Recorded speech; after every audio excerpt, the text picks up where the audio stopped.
Hello friends, welcome to বিদমাহি মৌপিয়ালি। আজ গীতা জয়ন্তী। আমরা যারা হিন্দুইজমের, আমাদের কাছে গীতার মাহাত্ম্য হলো আমাদের ধর্মগ্রন্থ, আমাদের হিন্দুইজমের সব থেকে বড় পরিচায়ক গীতা। আজ এই গীতা জয়ন্তীর পুণ্যতিথিতে সবার আগে আমরা শ্রীকৃষ্ণ, শ্রীহরি, শ্রী বিষ্ণু, যে নামেই ডাকো না কেন তাকে একটু স্মরণ করে নিই। ওম নমো ভাগবতে বাসুদেবায়। যারা যারা হিন্দুইজমের নও, তাদের কাছে হয়তো গীতা জয়ন্তীর গুরুত্ব অতটা নয়, কিন্তু তার মানে এটা নয় আজকে যে রিডিংটা তোমাদের জন্য এনেছি সেই রিডিংটার তোমাদের কাছে কোনো গুরুত্ব থাকবে না। তার কারণ হচ্ছে আজ গীতা জয়ন্তীর এই পুণ্যতিথিতে আমি ডিসেম্বর 2025 তোমাদের কেমন যেতে পারে সেই বিষয়ের রিডিং কিন্তু করছি না।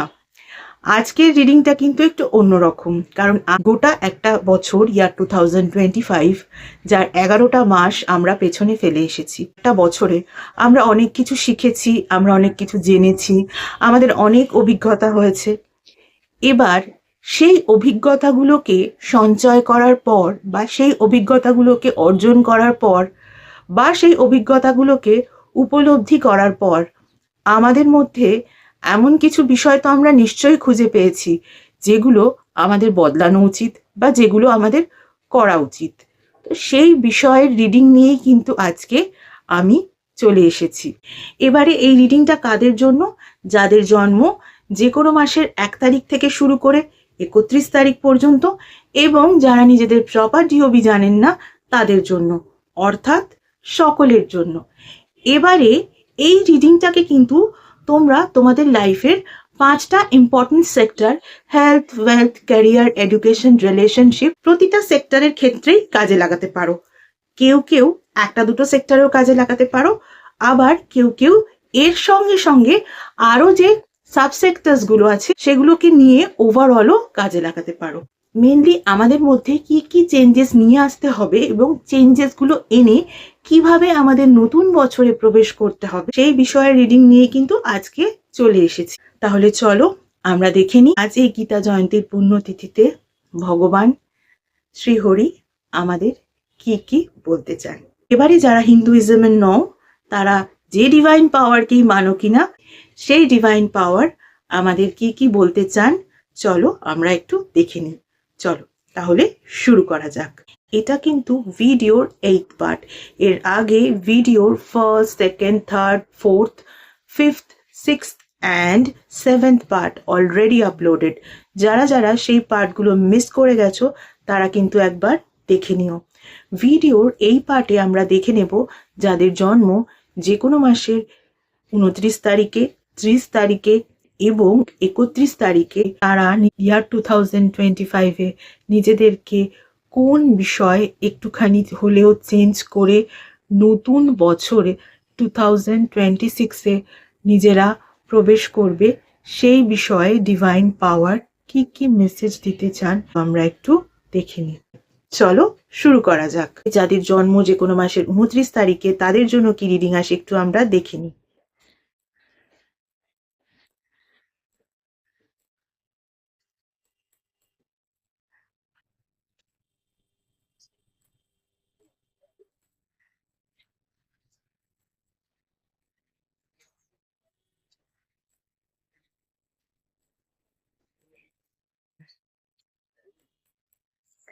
যাদের জন্ম যে কোনো মাসের 29 তারিখে তাদের জন্য যখন আমি কার্ড সাফল করছিলাম, অলরেডি 2টো কার্ড চুজ করে নেওয়ার পর আরেকটা কার্ড কিন্তু আমার হাতে এসে পড়েছে, তাই সেই কার্ডটাকেই আমায় নিতে হচ্ছে। তো তোমাদের জন্য যে নাম্বারগুলো ইম্পর্টেন্ট হতে পারে, নাম্বার 35, নাম্বার 37 আর তার সঙ্গে নাম্বার 46। দেখো তোমাদের জন্য যে ফার্স্ট কার্ডটা এসছে লয়াল হার্টের কার্ড, তার সঙ্গে সঙ্গে নেভার এন্ডিং স্টোরির কার্ড, তার সঙ্গে সঙ্গে স্প্লেন্ডারের কার্ড। দেখো স্প্লেন্ডার, ভগবান কিন্তু সারা বছর তোমাকে বিভিন্ন রাস্তা দেখিয়েছেন, তুমি সে রাস্তায় হাঁটোনি। নতুন বছরে কিন্তু এই জিনিসটা একেবারেই করবে না। ভগবান যে রাস্তা দেখাবেন, যে রাস্তার আলো দেখাবেন, তুমি যদি সেই রাস্তায় না চলো তাহলে কিন্তু তোমার সত্যি সত্যি কোনো না কোনো ক্ষেত্রে প্রবলেম হতে পারে। কারণ তুমি যাদের লয়াল হার্ট ভেবেছো, যাদের তুমি লয়াল ভেবে বিশ্বাস করেছো, তারা কিন্তু বিশ্বাসযোগ্য যে নয় সেটা কিন্তু তুমি বুঝে গিয়েছো। ফলে সামনের নতুন বছরে কিন্তু কারোকে বিশ্বাস করার আগে ভাবতে হবে, সেই কথা কিন্তু ডিভাইন তোমাদের বলছেন। তার সঙ্গে সঙ্গে কি, নেভার এন্ডিং স্টোরি। এখনো হয়তো যে পুরনো বিষয়গুলোকে ধরে বসে আছো, ভেবেছো এই বিষয়গুলো এখনো কিছু বাকি আছে, একেবারেই সেগুলোতে কিচ্ছু বাকি নেই। সেগুলোকে ধরে বসে থাকার কোনো দরকার নেই।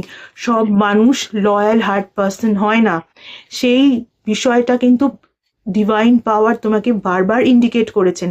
তুমি সেই ইন্ডিকেশনটা বোঝোনি। ডিসেম্বর 2025-এ তোমরা কিন্তু সেই বিষয়টাকে খোঁজার চেষ্টা করো, কোন বিষয়ে কাদের তোমরা লয়াল মনে করেছিলে তারা লয়াল নয়, সেটা তোমাদের কাছে প্রুভ হয়েছে এবং তোমরা এখনো ভেবে বসে আছো তারা যদি কখনো লয়াল হয়, সেই বিষয়ে কাজ যদি কখনো হয়। এরকম ধরে বসে থাকার বিষয়গুলোকে ফাইন্ড আউট করার চেষ্টা করো আর সেগুলোকে ছেড়ে দাও। সেই মানুষগুলোর সঙ্গেও কিন্তু ডিস্টেন্স মেনটেন করো। ডিভাইন পাওয়ার যখন ইন্ডিকেশন দেবেন তখন কিন্তু সেই ইন্ডিকেশনটা শোনার চেষ্টা করো। চলো, এবারে যাদের জন্ম যে কোনো মাসের 30 তারিখে, তাদের জন্য কি রিডিং আসে একটু আমরা দেখে নিই।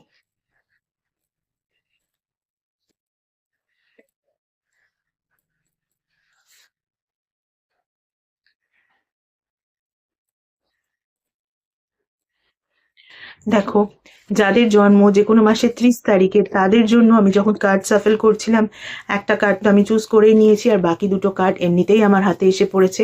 ফলে সেই কার্ডগুলো আমাকে নিতেই হবে। যাদের জন্ম যে কোনো মাসের 30 তারিখে, তাদের জন্য যে নাম্বারগুলো ইম্পর্টেন্ট হতে পারে, নাম্বার 45, নাম্বার 18 আর নাম্বার 31। দেখো, তোমাদের জন্য যে ফার্স্ট কার্ডটা এসছে, টাইম টু গো, তার সঙ্গে সঙ্গে সারেন্ডিপিটি এবং তার সঙ্গে সঙ্গে প্রসপেরিটি। দেখো, তোমরা হয়তো গোটা বছরে এমন কিছু বিষয় অভিজ্ঞতা অর্জন করেছো, সেই অভিজ্ঞতাগুলোর মধ্যে ম্যাক্সিমামই যে খুব একটা ভালো অভিজ্ঞতা তা নয়, কিন্তু যেটুকু তোমরা ভালো অভিজ্ঞতা অর্জন করেছো সেটা তোমরা তোমাদের মধ্যে রাখো। কিন্তু যে খারাপ অভিজ্ঞতাগুলোকে অর্জন করেছো সেই বিষয়গুলোকে কিন্তু লেট গো করো। টাইম টু লেট গো, এটা কিন্তু ডিভাইন বলছেন এই মাসে সেগুলোকে লেট গো করো, সেগুলো নিয়ে আর ভেবো না। নতুন বছরের শুরুতে কিন্তু সেগুলোকে নিয়ে আর নতুন বছরে যাওয়ার কোনো দরকার নেই। যেগুলো পুরনো খারাপ ইনসিডেন্ট, খারাপ অভিজ্ঞতা, সেগুলোকে লেট গো করে দাও। তার সঙ্গে সঙ্গে সারেন্ডিপিটির নেচার। তোমরা হয়তো এই গোটা বছরে ম্যাক্সিমাম বিষয় ভেবেছো যা হচ্ছে হোক, যেরকম হচ্ছে হোক, ও যেরকম হবে হবে। এই যে বিষয়টা, বা ডিভাইন পাওয়ার আমাকে যেদিকে নিয়ে যাচ্ছে নিয়ে যাক, আমি সেদিকেই যাব, যখন হবার হবে, এই রকম গা ছাড়া ভাবটাকে কিন্তু আর নতুন বছরে রাখলে হবে না। এমনিতেই এই বছরটা অ্যাক্টিভিটির বছর ছিল, পরের বছরটাও অ্যাক্টিভিটিরই বছর। ফলে পরের বছরে যদি তুমি এরকম ভাবে থাকো, তাহলে তারপরের বছর যখন একটু হলেও কাম ডাউন হওয়ার বছর আসবে, তখন তো তোমার আর কাম ডাউন হওয়ার মতো কিছুই নেই। তুমি তো এমনি কুল অ্যান্ড কাম। তাহলে কি করবে সেই সময়? কাজকর্ম করবে কিভাবে? তাই নয় কি? অতিরিক্ত বিশ্রামও তো মানুষের অসুস্থতার কারণ। এবারে তার সঙ্গে সঙ্গে প্রসপেরিটির দিকেও কিন্তু তোমাকে খেয়াল করতে হবে। তুমি যদি একটু অ্যাক্টিভনেস দেখাতে পারতে, তুমি যেগুলো ধরে বসে আছো সেই বিষয়গুলোকে লেট গো করে দিতে, তার সঙ্গে সঙ্গে নিজেকে যদি সবসময় ওই সারেন্ডার করে দেওয়ার মতন ব্যাপার, ছেড়ে দেওয়ার মতো ব্যাপার যদি না করতে, তাহলে কিন্তু আরো বেশি প্রসপেরাস হতে পারতে, যেটা তুমি হওনি।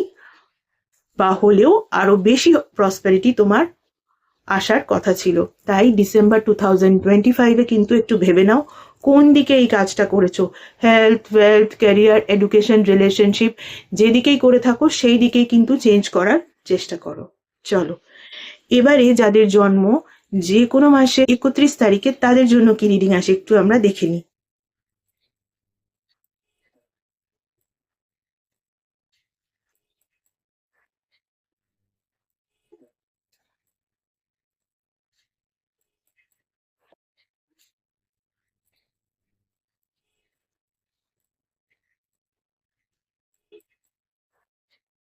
যাদের জন্ম যে কোনো মাসের 31 তারিখে, তাদের জন্য যে নাম্বারগুলো ইম্পর্টেন্ট হতে পারে, নাম্বার 43, নাম্বার 25 আর নাম্বার 39। দেখো তোমাদের জন্য যে ফার্স্ট কার্ডটা এসছে ডিপ নোয়িং এর কার্ড, তার সঙ্গে সঙ্গে রাউন্ড অ্যান্ড রাউন্ডের কার্ড, আর তার সঙ্গে সঙ্গে অ্যাকসেপ্টেন্সের কার্ড। দেখো গোটা বছর তোমরা হয়তো অনেক কিছুই ভুলভাল সিদ্ধান্ত নিয়েছো, যেই সিদ্ধান্তগুলো নেওয়া তোমাদের উচিত হয়নি, সেই বিষয়ে কিন্তু না ভেবেই সিদ্ধান্ত নিয়েছো, কিন্তু রাউন্ড অ্যান্ড রাউন্ড এবং অনেক চিন্তা তোমার মাথায় ঘুরেছে।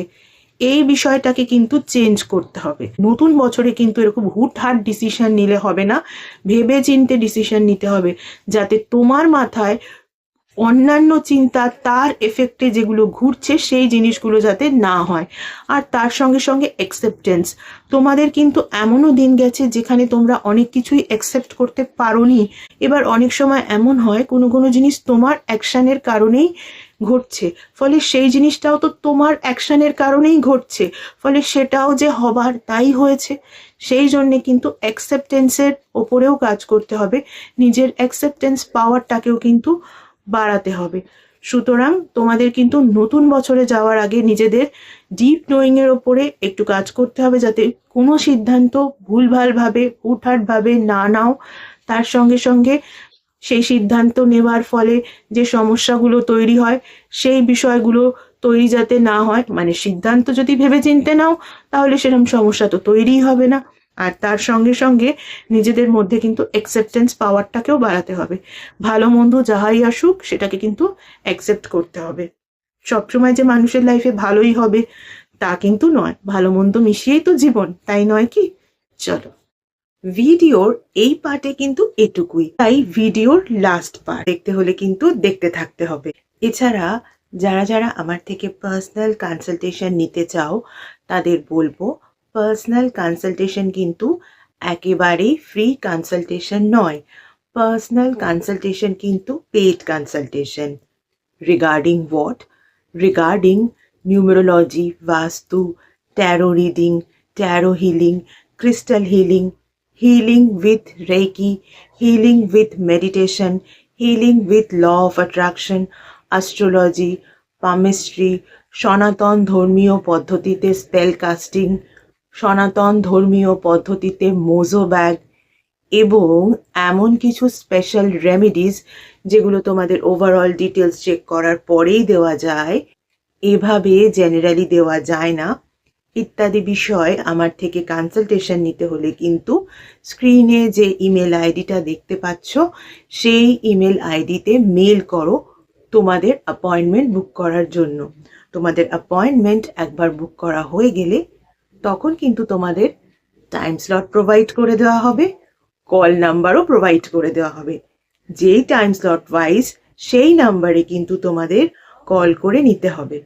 গত 1 বছর ধরে তোমরা যেভাবে আমার ফেসবুক পেজটাকে লাইক, ফলো, শেয়ার করেছো, আমার পেজে তোমাদের বন্ধুদেরকে ইনভাইট করে নিয়েছো, তাদের বন্ধুদেরকেও ইনভাইট করে নিতে বলেছো, ঠিক একই রকমভাবে আমার ইউটিউব চ্যানেলটাকেও কিন্তু সাবস্ক্রাইব করতে হবে। পাশে থাকা বেল আইকনটাকে ক্লিক করতে হবে এবং তোমাদের বন্ধুদেরও বলতে হবে তারাও যেন আমার ইউটিউব চ্যানেলটাকে সাবস্ক্রাইব করে নেয়। আজকের মতো এটুকুই, tata, thank you so much.